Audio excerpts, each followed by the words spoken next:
Dans cette vidéo, nous allons découvrir comment créer une séance de Tabata à l'aide de l'outil Adobe Spark Video. Dans un premier temps, il faut créer un projet, créer un Spark Video, mettre un titre, par exemple ici Tabata EPS, et puis cliquer sur Start from Scratch.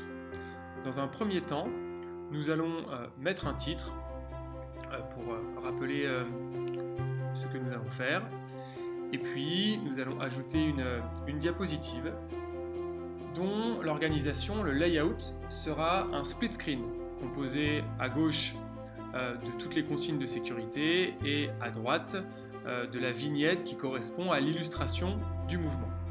Commençons donc par les consignes de sécurité. Sur la gauche, nous allons prendre l'exemple du jumping jack. Nous allons donc garder le dos droit et regarder loin devant. Puis, nous allons cliquer sur le bouton plus sur la partie droite pour ajouter une image et nous allons ajouter une vignette.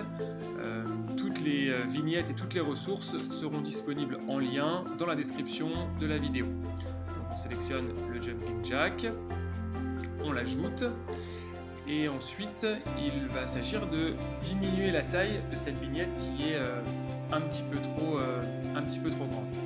En haut à droite vous avez un petit crayon, puis l'outil zoom vous permet de dézoomer. Important ensuite, paramétrer la durée de la diapositive à 20 secondes puisque le Tabata est un enchaînement de temps de travail de 20 secondes et de pause de 10 secondes. On ajoute une diapositive pour la récupération, pour la pause. On indique qu'elle va durer 10 secondes et on peut également préciser le prochain mouvement pour que l'élève ne soit pas perdu. Important là encore de paramétrer la durée de la diapositive où on va indiquer qu'elle dure 10 secondes.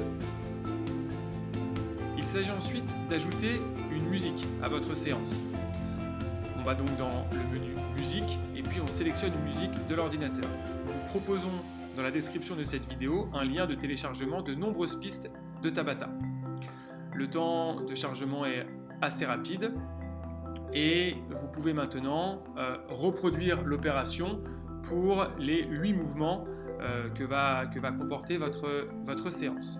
Vous pouvez faire un test avec le bouton play pour vérifier que votre enchaînement est bien calé sur la musique. Toutes les musiques que nous vous proposons ont une introduction de 10 secondes. Ainsi, la diapositive de titre doit être réglée sur 10 secondes pour que l'enchaînement se fasse correctement.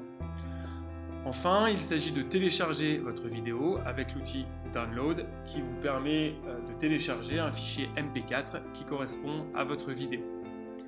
Vous pouvez également partager votre vidéo et l'outil Adobe Spark Video va vous proposer un lien que vous pouvez facilement transmettre à vos élèves pour qu'ils aient accès à cette vidéo. Pour ce faire, il faut cliquer sur Publish, paramétrer la thématique de la vidéo, ne pas vouloir être notifié et puis ensuite le lien apparaît. Il ne reste plus qu'à le copier-coller dans un navigateur ou à l'envoyer par email ou par le moyen que vous jugez être le plus accessible pour vos élèves. Et voilà.